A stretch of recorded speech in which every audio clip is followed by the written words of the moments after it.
अस्सलाम वालेकुम, आप देख रहे हैं RNN न्यूज और मैं हूं नाइला भट्टी। शामिल करते हैं आज की अहम खबरें।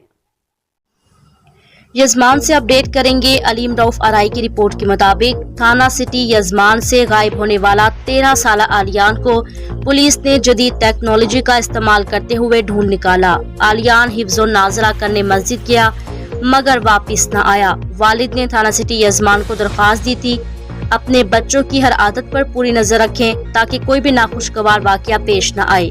SHO थाना सिटी यजमान सुहेल आमिर की वालिदैन से अपील। तफसीलात के मुताबिक वार्ड नंबर 9 का रिहायशी 13 साल आलियान जो कि मदरसे में पढ़ने के लिए गया और वापस न आया। परेशान वालिदैन ने अपनी मदद आप के तहत तलाश शुरू की मगर नाकाम रहे।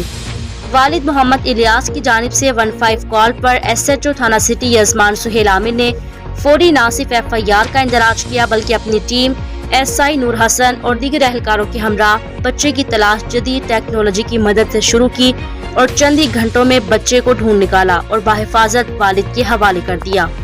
इस मौके पर SHO थाना सिटी यजमान ने कहा, वालिदैन अपने बच्चों की हरकत और सकनात पर नजर रखें ताकि कोई भी नाखुशगवार वाक़ये से बचा जा सके। बच्चे के वालिद इलियास और इलाका मकीनों मोहम्मद अल्ताफ, मोहम्मद अतहर, मोहम्मद अकरम चीमा, मोहम्मद सुहेल चौधरी, मलिक तारिक अजीज, मोहम्मद अजहर, मोहम्मद इमरान अकरम चीमा और दीगर ने पुलिस की बरवक्त कार्रवाई और कारकर्दगी को सराहा।